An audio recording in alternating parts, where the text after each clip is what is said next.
Bueno, vamos a dar inicio a la jornada del día de hoy. Vamos a hablar hoy, ya lo puse en modo presentación, de la jornada de trabajo, ¿no? Que es parte del diplomado que Gaceta Laboral nos está permitiendo participar. Bueno, empecemos. Vamos a ver qué es la jornada de trabajo, la exclusión de la jornada máxima, en qué casos procede, las formalidades y el trabajo en sobretiempo, ¿no? ¿Y qué es la jornada de trabajo, ¿no? Algo muy importante porque nosotros muchas veces hablamos coloquialmente de este término, pero no sabemos exactamente a qué se refiere, ¿no? Son términos muchas veces jurídicos, muchas veces técnicos, ¿no? Se debe entender cuando hablamos de jornada de trabajo dentro del supuesto de una prestación subordinada de servicios. ¿Qué quiere decir? En el marco de una relación de trabajo. Porque si hablamos de una locación de servicios, que es esta prestación de servicios independiente, por la cual se emiten recibos por honorario, ¿no? Ahí estamos hablando de una prestación de servicios independiente en la cual no hay una jornada. Cuando hablamos de jornada de trabajo estamos hablando de una labor subordinada, ¿no? Es la duración de la prestación de servicios. Dentro de esta jornada de trabajo hay una puesta a disposición por parte del trabajador de su capacidad productiva a favor del empleador, siempre en el marco de una relación de trabajo subordinada, ¿no? Entonces la jornada de trabajo vendría a ser el tiempo durante el cual, en forma diaria, semanal o mensual, el trabajador se encuentra a disposición de su empleador con el fin de cumplir la prestación laboral que éste le exija.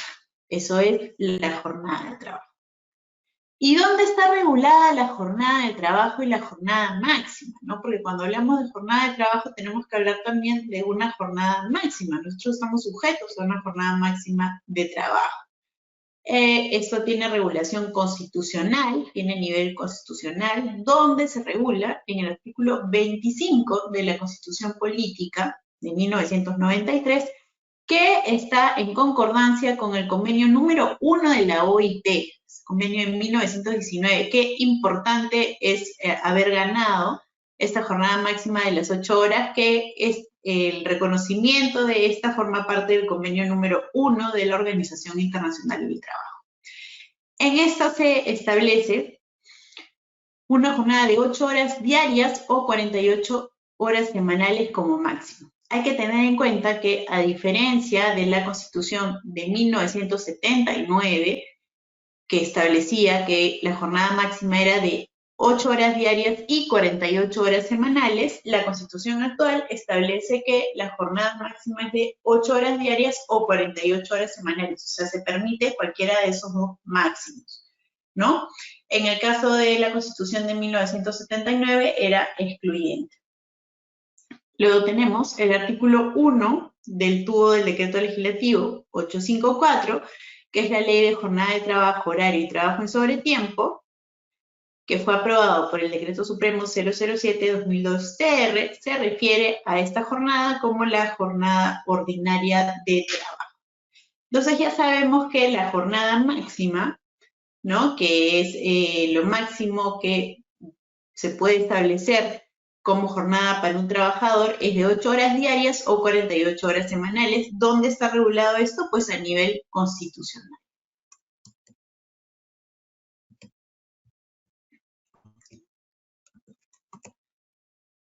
¿Y qué es la jornada legal?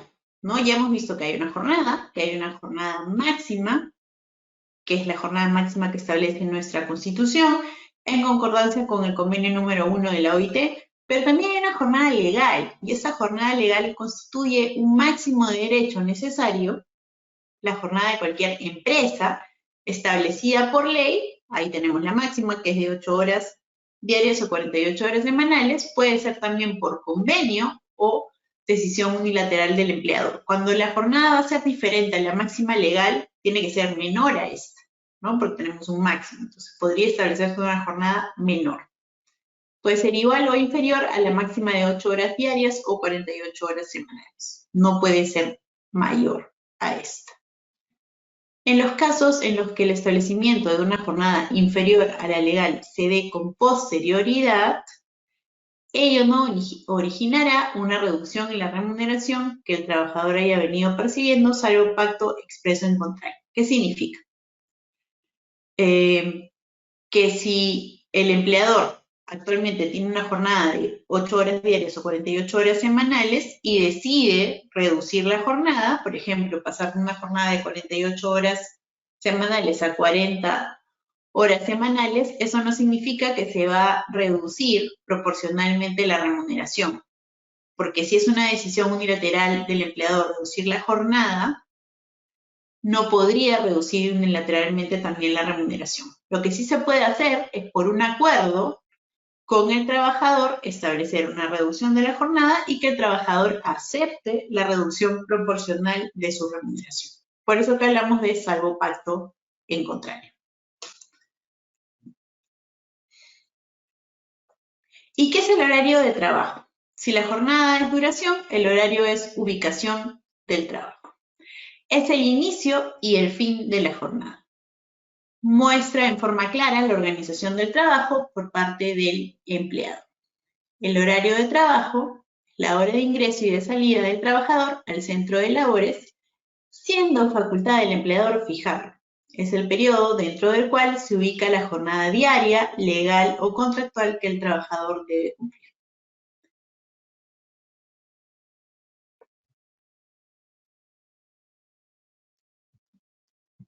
Un segundito.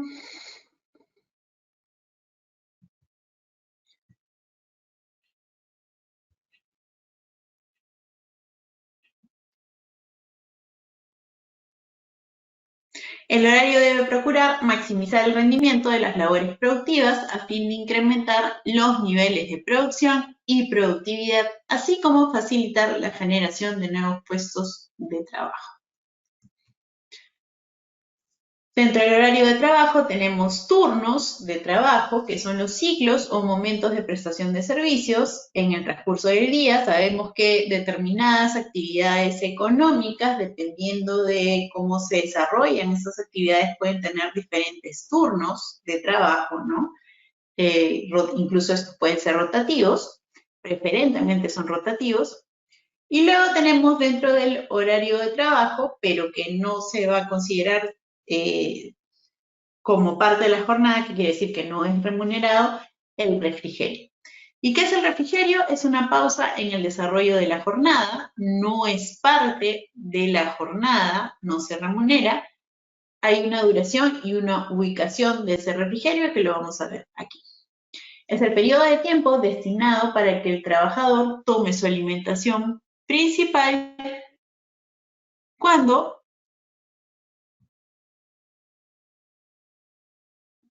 coincida con la oportunidad del desayuno, almuerzo o cena, o de un refrigerio propiamente dicho, o simplemente para que descanse.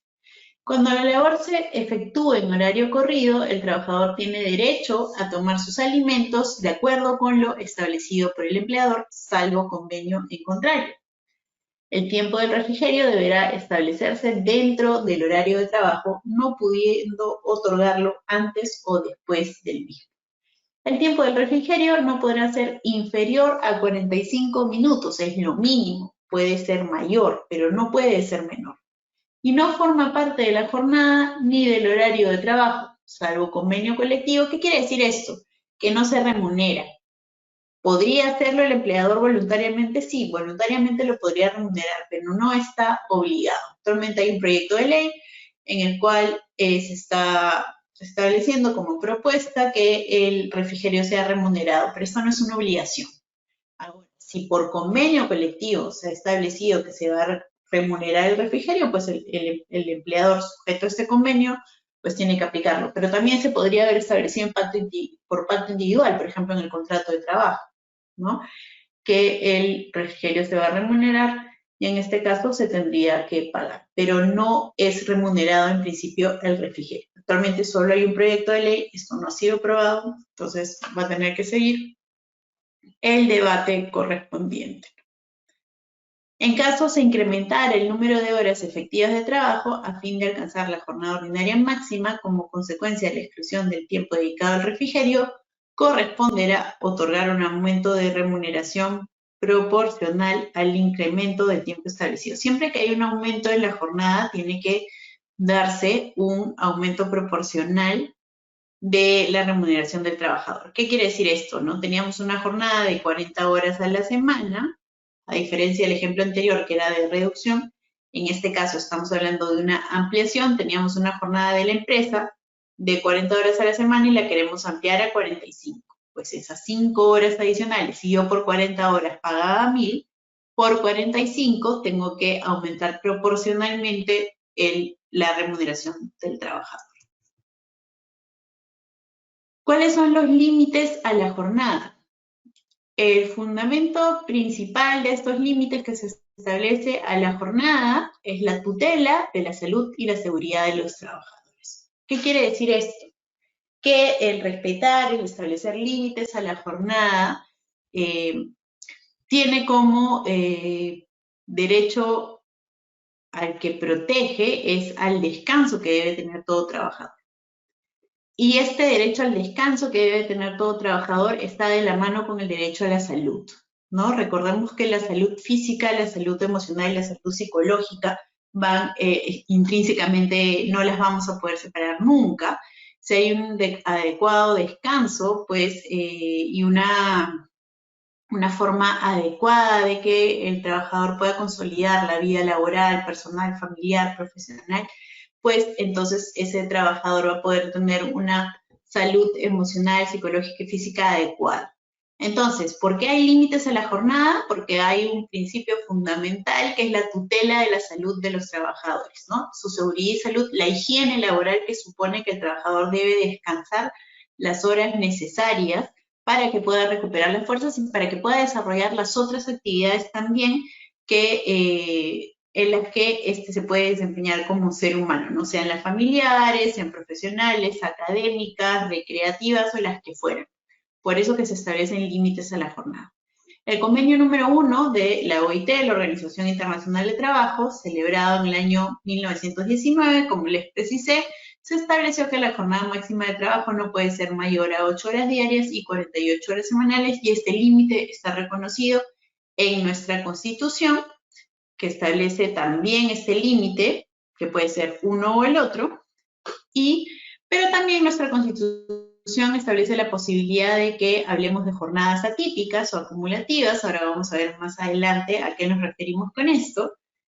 Y hay que recordar, además, cuando estamos hablando de límites a la jornada, que el artículo 23 de la Constitución establece que ninguna relación laboral puede limitar el ejercicio de derechos constitucionales ni ir contra la dignidad del trabajador. ¿Qué quiere decir esto?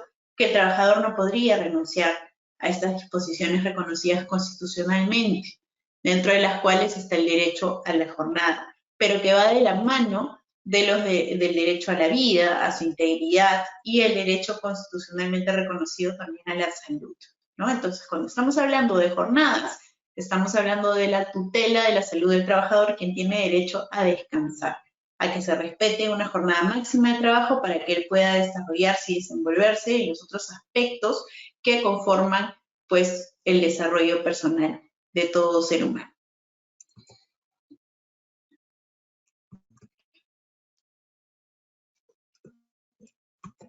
Importancia.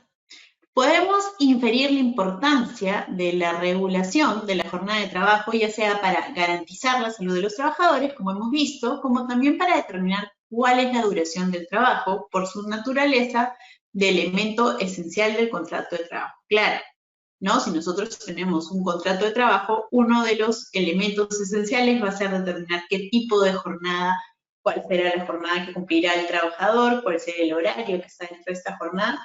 Tan importante es determinar la jornada de trabajo que en el caso de trabajadores que prestan servicio en un promedio diario menor a 4 horas, estamos hablando de trabajadores con contrato a tiempo parcial. Entonces es un elemento esencial.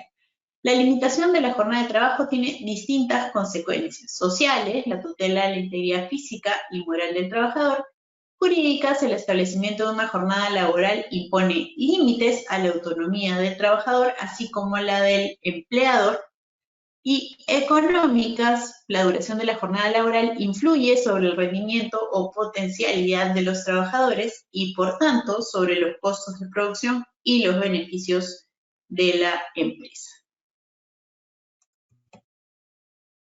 Pero tenemos trabajadores que están excluidos de la jornada máxima. ¿Qué quiere decir que tenemos trabajadores excluidos de la jornada máxima? Que no vamos a tener un control respecto de esos trabajadores y la jornada que desarrollen, ¿no? No tenemos un control respecto de la jornada que desarrollen esos trabajadores. ¿Y eso qué va a tener como consecuencia? Como vamos a ver en los siguientes temas, vamos a hablar del trabajo en sobretiempo. El trabajo en sobretiempo es el trabajo realizado más allá de la jornada que se ha establecido para el centro de trabajo, ¿no? Cuando tenemos una jornada legal que es menor a la máxima establecida, ¿no? Que podría ser la jornada empresarial menor a la jornada máxima legal. Entonces, el trabajo que se realice más allá de la jornada de la empresa se considera trabajo en sobretiempo o las famosas horas extras. Cuando hablamos de trabajadores excluidos de la jornada máxima, estamos hablando de trabajadores que no tienen derecho al pago de estas horas extras. Por eso es que es muy importante conocer a qué trabajadores, a qué categoría de trabajadores nos referimos cuando estamos hablando de trabajadores excluidos de la jornada máxima, porque esos trabajadores es importante conocer cómo calificarlos para saber quiénes tienen derecho o no a que se establezcan dentro del control de la jornada máxima, porque en caso estén excluidos, es importante la calificación para poder llevar un control adecuado de qué trabajadores tienen derecho a las horas extra y qué trabajadores no. Se encuentran excluidos de la jornada máxima legal los siguientes trabajadores. El personal de dirección, a continuación vamos a ver la definición, el personal de confianza, pero no todo trabajador de confianza. Hay un error muy frecuente cuando decimos, bueno, no está sujeto a jornada de trabajo porque es de confianza, pero todo el personal de confianza está excluido de la jornada máxima. No, no todo el personal de confianza. Para que esté excluido de la jornada máxima el personal de confianza, tenemos que hablar de personal de confianza que no está sujeto a fiscalización inmediata. A diferencia del personal de dirección, que no está sujeto a ninguna condición. El personal de dirección en general. Pero en el caso del personal de confianza, tiene que ser el personal de confianza que no está sujeto a fiscalización inmediata. Luego tenemos al personal que no se encuentra sujeto a fiscalización inmediata, no necesita ser de confianza. Cualquier personal que no se encuentre sujeto a fiscalización inmediata, vamos a ver de qué forma prestan sus servicios estos trabajadores. No hay que confundirnos con el trabajo a distancia, son cosas diferentes. El trabajo a distancia es perfectamente controlable, se puede llevar una fiscalización inmediata del trabajo a distancia, pese a que el trabajador no se encuentre en el centro de labores. Se puede llevar control efectivo del trabajo remoto, del teletrabajo, ¿no? Del trabajo a domicilio, de estas formas de prestación de servicios. Es diferente. El personal que presta servicios intermitentes, de espera, vigilancia o custodia, entendido como aquel que regularmente cumple sus obligaciones de manera alternada, es decir, con lapsos de inactividad. De acuerdo a nuestras normas legales vigentes, entonces, determinados trabajadores están excluidos de la jornada máxima legal y por tanto no tienen derecho al pago de horas extras, ni que se consideren las horas extras ni al pago de las mismas. ¿Quiénes son? El personal de dirección. ¿Dónde se encuentra definido el personal de dirección? En el artículo 43 del TUO del Decreto Legislativo 728, que es la Ley de Productividad y Competitividad Laboral, que ha sido aprobado por el Decreto Supremo 003/97 ter. Este artículo 43 nos da la definición de qué trabajadores califican como personal de dirección. Y nos señala que es aquel que presente cualquiera de las siguientes características. Quien ejerce la representación general del empleador frente a otros trabajadores o a terceros. Aquel que sustituye al empleador. Aquel que comparte con el empleador las funciones de administración y control. Tendremos de la actividad empresarial, ¿no? Aquel de cuya actividad y grado de responsabilidad depende el resultado de la actividad empresarial. Entonces, cuando estamos hablando de personal de dirección, estamos hablando de trabajadores que califican con estas características. Todo trabajador que es calificado como de dirección está excluido de la jornada máxima. Personal de confianza. Como les había precisado, cabe señalar que se exceptúa de esta exclusión de la jornada máxima a los trabajadores de confianza que se encuentran sujetos a un control efectivo del tiempo de trabajo. Voy a quitarle luego esa viñeta porque está de más. Entonces, cuando hablamos de personal de confianza, cabe precisar que se exceptúa de esta exclusión de la jornada máxima a los trabajadores de confianza que se encuentren sujetos a un control efectivo del tiempo de trabajo. ¿Qué quiere decir? Si eres trabajador de confianza. Vamos a ver ahora la definición, que también la tiene el artículo 43 del TUO del Decreto Legislativo 728, y que nos define el trabajador de confianza como aquel que labora en contacto personal y directo con el empleador o con el personal de dirección, teniendo acceso a secretos industriales, comerciales o profesionales y en general a información de carácter reservado. Asimismo, aquel cuyas opiniones o informes son presentados directamente al personal de dirección, contribuyendo a la formación de las decisiones empresariales. Entonces, tenemos la calificación del personal de confianza. ¿Cuál es? Esta que establece el artículo 43 del TUO del Decreto Legislativo 728. Pero para excluirlo de la jornada máxima, no basta con que estemos frente a un trabajador de confianza. Debemos estar frente a un trabajador de confianza, ¿no? Que cumple con las características establecidas en el artículo 43, cuando habla de esta definición de trabajador de confianza, pero además este trabajador de confianza debe realizar sus labores o parte de ellas, no sujetos a la fiscalización inmediata del empleador. ¿Y qué significa que no estén sujetos a fiscalización inmediata del empleador? Ahora lo vamos a ver. El personal que no se encuentra sujeto a fiscalización inmediata.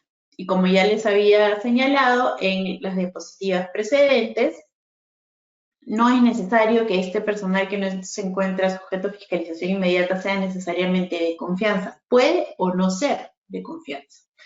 ¿A qué nos referimos cuando estamos hablando de este tipo de trabajadores? Aquellos trabajadores que realizan sus labores o parte de ellas sin supervisión inmediata de su empleador, o que lo hacen fuera del centro de trabajo, acudiendo a este para dar cuenta de su trabajo y realizar las coordinaciones pertinentes. Como les adelanté, esto es diferente a la prestación de servicios a distancia, porque la prestación de servicios a distancia es perfectamente fiscalizable, ¿no? Tenemos diversos mecanismos para fiscalizar la labor que se presta a distancia, ¿no? Softwares o diferentes apps, ¿no? Que se podrían establecer para la fiscalización. Aquí estamos hablando de trabajadores que realizan la labor fuera del centro de trabajo y que acuden a este solo para dar cuenta del trabajo realizado. Puede ser que realicen la totalidad de sus servicios fuera del centro de trabajo o parte de este. Por ejemplo, los vendedores, los visitadores médicos, ¿no? Los mensajeros, ¿no? Este tipo de trabajadores son a los que vamos a calificar como no sujetos a fiscalización inmediata. Y finalmente tenemos al personal que presta servicios intermitentes de espera, vigilancia o custodia. Aquel que regularmente cumple sus obligaciones de manera alternada, es decir, con lapsos de inactividad. En estos supuestos deberá verificarse que la prestación de sus servicios sea en forma discontinua, interrumpida por periodos de inactividad. ¿Qué quiere decir? Porque estamos hablando de prestar servicios intermitentes de espera, vigilancia o custodia. Estamos hablando de personas que de acuerdo a esta definición tienen lapsos de inactividad. Podríamos calificar dentro de esta exclusión, por ejemplo, a las personas que desarrollan actividades como trabajadores de seguridad privada para una institución financiera, para un banco, no, porque en el caso de ellos no hay periodos de inactividad, la prestación de servicios es continua, ¿no? Es continuada. No puede ser que ellos decidan en un momento dejar su puesto de trabajo, ir a, no sé, a comprar su comida fuera del horario de trabajo, o tomar un descanso cuando no corresponde, no, ahí no hay periodos de inactividad. Por eso que las personas que desarrollan servicios como seguridad privada pues no se encuentran excluidos de la jornada máxima, y ya vamos a ver más adelante pronunciamientos que han habido al respecto.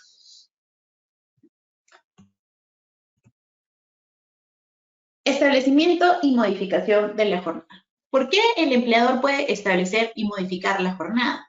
Porque el artículo 9 del TUO, del Decreto Legislativo 728, reconoce al empleador el poder de dirección, el poder de dirigir las actividades del trabajador, dirigir las actividades de la empresa, ¿no? Ese poder de dirección tiene límites, ¿no?, que el empleador debe observar, pero dentro de las facultades que establece este poder de dirección, se señala que el empleador tiene la facultad de introducir cambios o modificar turnos, días u horas de trabajo dentro de criterios de razonabilidad y teniendo en cuenta las necesidades del centro de trabajo.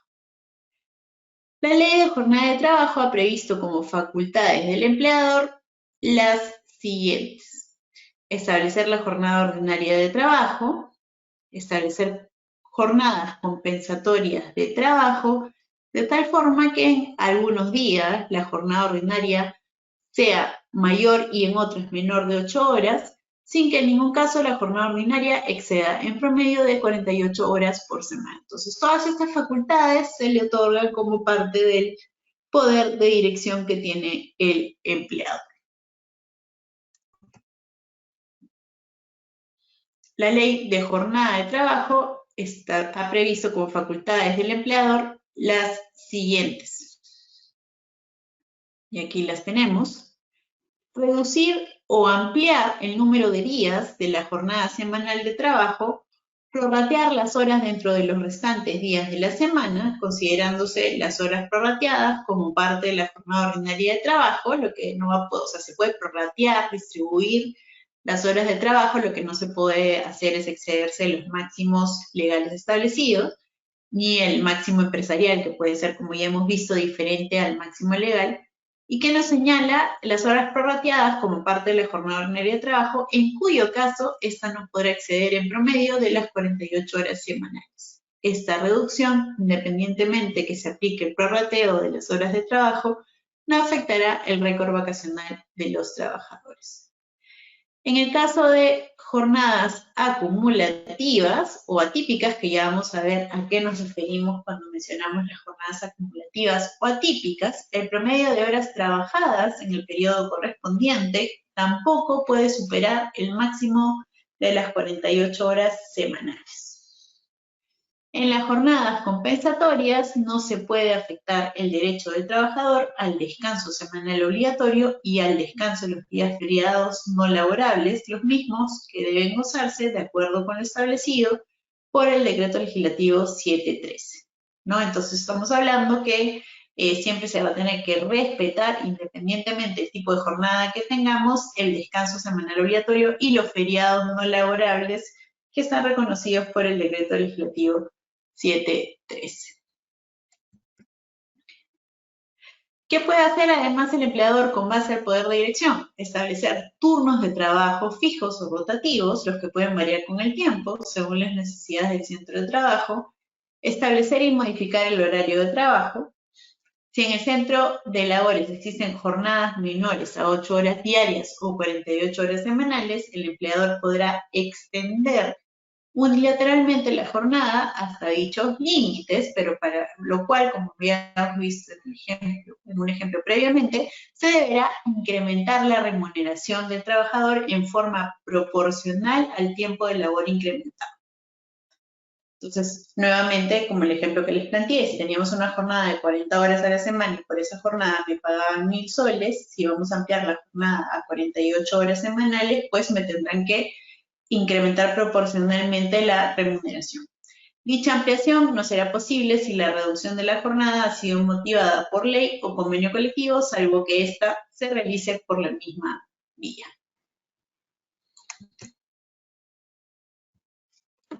Ya hemos hablado de las jornadas, la jornada máxima, los trabajadores que se encuentran excluidos de la jornada máxima, y les señalé que esos trabajadores no tienen derecho a no desarrollan horas extras y como tal no hay un pago por las mismas. Y ahora vamos a ver de qué hablamos cuando estamos refiriéndonos al trabajo en sobretiempo o a las horas extras. El trabajo extraordinario realizado más allá de la jornada ordinaria, diaria o semanal, o de la jornada de trabajo inferior a la ordinaria, diaria o semanal establecida en el centro de trabajo. No se considera como horas extras el tiempo dedicado por los trabajadores luego de la jornada ordinaria a actividades distintas de las prestaciones en beneficio del empleador. ¿Qué quiere decir? Que si el trabajador se queda en el centro de trabajo pero no está desarrollando servicios a favor del empleador, pues no se considera trabajo en sobretiempo. Entonces, ¿qué es trabajo en sobretiempo? Todo el trabajo que se realiza más allá de la jornada de la empresa, ¿no? Que se ha establecido que puede ser la jornada máxima legal o que puede ser una jornada menor. Pero estamos hablando del trabajo desarrollado más allá de la jornada establecida por la empresa. Forma y condiciones en que se realizan las horas extras. Se ha dispuesto las siguientes reglas. El trabajo en calidad de sobretiempo es voluntario para el trabajador y el empleador. Su otorgamiento y realización son voluntarios. No se puede exigir al empleador el otorgarlo, no le podría exigir a mi empleador que me dé trabajo en sobretiempo para realizar, ni se le puede exigir tampoco al trabajador realizar trabajo en sobretiempo, salvo excepciones, ¿no? Y debe ser el resultado de un acuerdo, la realización de este trabajo en sobretiempo. En caso de acreditarse que se realizaron horas extras en beneficio del empleador, aun cuando no hubiera disposición expresa del empleador, se entenderá que ésta ha sido otorgada tácitamente y prestada voluntariamente por el trabajador, por lo que procederá el pago de las horas extras. ¿Qué quiere decir? Que si se permitió el desarrollo de labor más allá de la jornada establecida, se va a entender que tácitamente el empleador ha dado su consentimiento para la realización del trabajo en sobretiempo y que el trabajador también. Por lo tanto, va a corresponder el reconocimiento del pago de estas horas extras. Esta acreditación se realizará a través, señala la norma, de los servicios inspectivos de la Autoridad Administrativa de Trabajo, con los medios técnicos o manuales pertinentes y con los demás medios probatorios que establece la nueva Ley Procesal de Trabajo.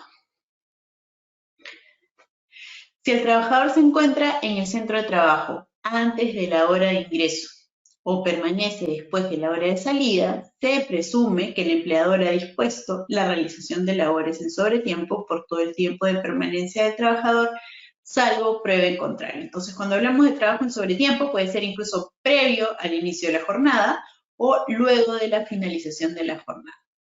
Salvo prueba en contrario. De repente, el trabajador, su horario de trabajo inicia a las 8 de la mañana, pero el trabajador llega a las 7, porque para evitar el tránsito de Lima, pues decide llegar una hora antes al centro de trabajo. Puede estar de 7 a 8 sin realizar labor, eso no se entendería como trabajo en sobretiempo. Eso sería la prueba en contrario, ¿no? De igual manera, podría ser que el trabajador necesite quedarse más tiempo en el centro de trabajo, no para realizar labores a favor del empleador, sino para esperar que lo recojan o esperar que baje el tránsito o lo que fuere. En ese caso, la prueba en contrario sería que el trabajador no está realizando labores a favor del empleador, sino que se está quedando o está ingresando a laborar antes del tiempo por relaciones personales, ¿no? Entonces, ahí no estaríamos hablando de trabajo sobre tiempo, pero el empleador tendría que acreditar que hay una prueba en contrario. Cuando se demuestre que las horas extras efectuadas por el trabajador han sido impuestas, no ha habido acuerdo, sino impuestas por el empleador deberá pagar al trabajador una indemnización equivalente al 100% del valor de la hora extra, señala la norma. Sobre la oportunidad del trabajo en sobretiempo, únicamente en los casos justificados en los que la labor de los trabajadores resulta indispensable a consecuencia de caso fortuito o fuerza mayor, en supuestos en los que se produzca un hecho de carácter inevitable, imprevisible o irresistible que haga necesaria la continuación de la prestación de labores por parte del trabajador, que además esta situación ponga en peligro inminente a las personas, los bienes del centro de trabajo o la continuidad de la actividad productiva, la prestación de horas extras es obligatoria para el trabajador. ¿Cuándo es obligatoria? Solamente en estos supuestos, ¿no? Cuando estamos frente a un caso fortuito o de fuerza mayor. Y siempre las horas extras o el trabajo sobre tiempo van a ser remuneradas con la sobretasa que vamos a ver a continuación. La labor en sobretiempo puede tener lugar antes de la hora de ingreso o luego de la hora de salida establecida por el empleador. El trabajo prestado en día de descanso semanal obligatorio. El día de descanso semanal obligatorio puede ser el domingo, pero no necesariamente. Se prefiere que sea el domingo, pero no necesariamente es en día domingo, es de acuerdo a cómo se establezca con el trabajador, de acuerdo a cómo establezca el empleador en el centro de trabajo. Va a haber casos también en los cuales va a ser rotativo, porque puede ser que estemos frente a jornadas de trabajo donde hay turnos rotativos, ¿no? Pero el trabajador labora, cuando estamos hablando de jornadas ordinarias, el trabajador labora 6 días a la semana. ¿Por qué? Porque la Constitución reconoce un día de descanso semanal obligatorio y ese tiene que ser respetado siempre. Entonces, hay un día de descanso semanal obligatorio,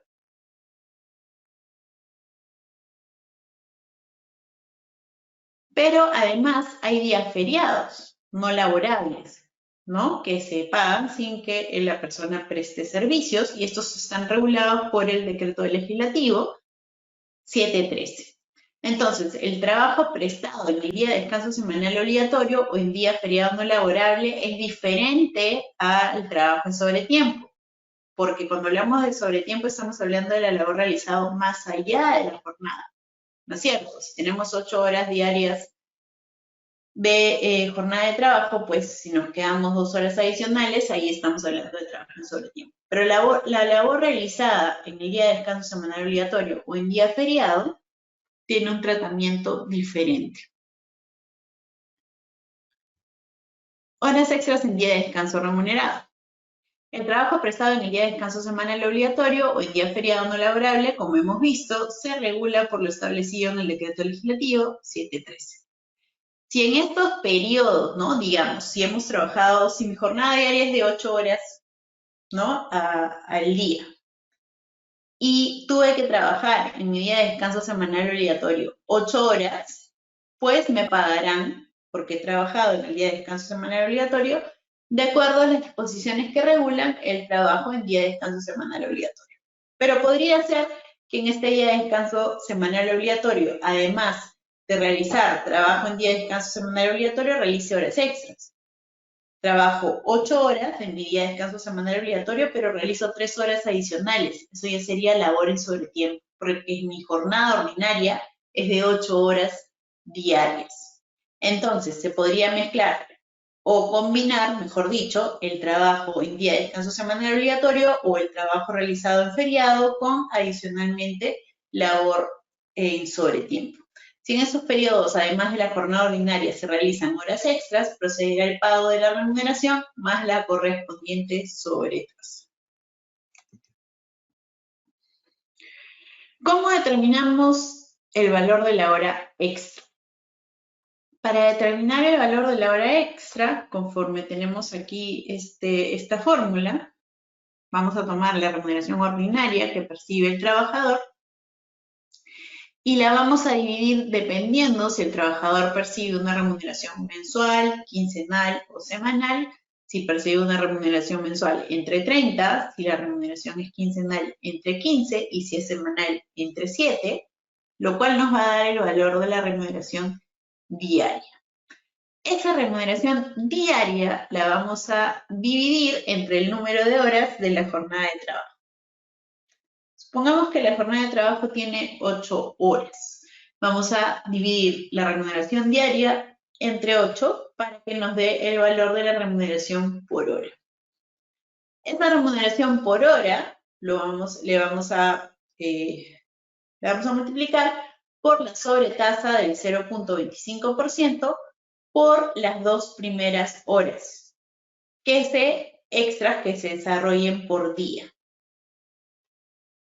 Y a partir de la tercera hora extra que se desarrolle en un día, esa remuneración por hora se tiene que multiplicar por 0.35. Entonces las horas extras se remuneran con un adicional de 0.25% por las 2 primeras que se desarrollen en el día y con 0.35% a partir de la tercera hora extra que se desarrolle en un día. Entonces esta es la forma de hallar la remuneración diaria y la remuneración por hora. Y adicionalmente la sobretasa por las 2 primeras horas extras realizadas y por la labor en hora extra realizada a partir de la tercera hora, o sea, las que se realizan más allá de las 2 horas extras diarias. Se calcula por día esto. Pago de la sobretasa. Toda labor realizada más allá de la jornada diaria de trabajo debe ser remunerada extraordinariamente en la forma que por convenio, ahora, esa es el establecimiento legal. Podría ser que por convenio, pacto o contrato se establezca que se pague con valores mayores. Como ya tenemos una disposición que establece que hay una sobretasa del 25% para las 2 primeras horas y más allá de las 2 primeras horas diarias va a haber una sobretasa del 35%, eso es un valor mínimo, no se puede establecer un valor menor a ese. Pero sí se podría establecer por convenio, pacto o contrato que se va a pagar más. Por ejemplo, que las 2 primeras se paguen al 40% y la tercera al 50%. Eso depende del empleador, no está obligado. Está obligado a las 2 primeras con el 25% y a partir, más allá de las 2 primeras, el 35%. Siendo el monto mínimo a pagar, como ya hemos visto, en 25% para las primeras horas y 35% para las restantes.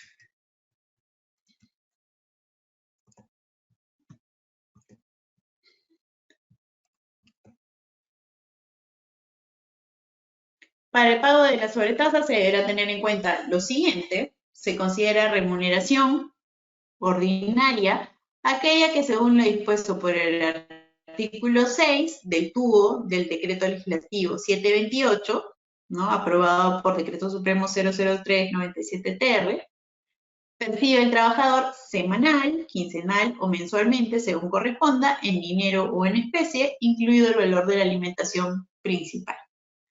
No se incluyen dentro de este concepto las remuneraciones complementarias de naturaleza variable o imprecisa o aquellas de periodicidad distinta a la semanal, quincenal o mensual, según corresponda. El valor de la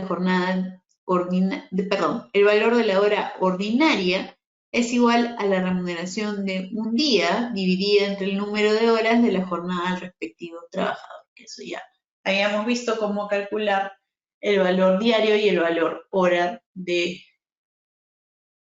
trabajador. Cuando las horas extras se realizan en forma previa o posterior a la jornada nocturna, el valor de la hora extra se calcula sobre la base del valor de la remuneración mínima nocturna. ¿Qué quiere decir? Hay una remuneración mínima vital que todos conocemos, que es de 930. Esa remuneración mínima vital se aplica para el trabajo diurno. Vamos a hablar de horario diurno en oposición al horario nocturno que está regulado, y el horario nocturno es aquel que se desarrolla entre las 10 de la noche y las 6 de la mañana. ¿Qué establece la norma que regula la remuneración mínima vital y el trabajo nocturno? Que en el caso del trabajo nocturno la remuneración mínima vital se incrementa en un 35%. Entonces, si desarrollo labores entre las 10 de la noche y 6 de la mañana, la remuneración mínima vital no es 930 soles, sino es 930 incrementada en un 35%, es mayor. La remuneración mínima nocturna es mayor a la remuneración mínima vital. Entonces, si estamos hablando de trabajadores que realizan horas extras en forma previa o posterior a la jornada nocturna y que perciban la remuneración mínima vital, el valor de la hora extra se calcula sobre la base del valor de la remuneración mínima nocturna. ¿Qué quiere decir? Los 930 incrementado en 35%. Este criterio también será aplicable respecto de las horas extras que se realicen en forma previa o posterior a la jornada diurna. El pago de la sobretasa, cuando las horas extras se realicen en forma previa o posterior a una jornada prestada en horario diurno y nocturno, el valor de la hora extra trabajada se calculará sobre la base del valor de la remuneración establecida para el horario en que se realiza la hora extra según corresponda. El pago de la sobretasa se deberá efectuar en la misma oportunidad en que se paga la remuneración ordinaria del trabajador, es decir, en la misma semana, quincena o mes en la que se presta el trabajo en sobretiempo según la periodicidad establecida para el pago de las remuneraciones. Hemos visto que las remuneraciones se pueden pagar de manera mensual, quincenal, semanal, incluso diarias, ¿no? Hay remuneraciones que también se podrían pagar de manera diaria. Entonces, la oportunidad de pago es la misma en la cual se paga la remuneración ordinaria del trabajador. Pero una forma es el pago de las horas extras realizadas en dinero, pero también existe, de acuerdo a ley, una compensación de horas extras, ¿no? Con periodo de descanso. ¿Y qué nos establece la norma? El empleador y el trabajador pueden convenir compensar la remuneración por el trabajo en sobretiempo con el otorgamiento de periodos equivalentes de descanso dentro del mes calendario siguiente a aquel en que se efectuaron las horas extras, salvo pacto en contrario. Dicho acuerdo, señala la norma, debe constar por escrito. Además, sobre esto se ha pronunciado también ya el Tribunal de Fiscalización Laboral. Entonces, existe otra opción, ¿no? Que además del pago de las horas extras, que es que en lugar del pago, el trabajador y el empleador acuerden la compensación del trabajo en sobretiempo, con periodos de descanso equivalentes, que también es una opción que establece la ley, la permite y que pueden utilizar el empleador y el trabajador porque está autorizada legalmente la utilización de la compensación.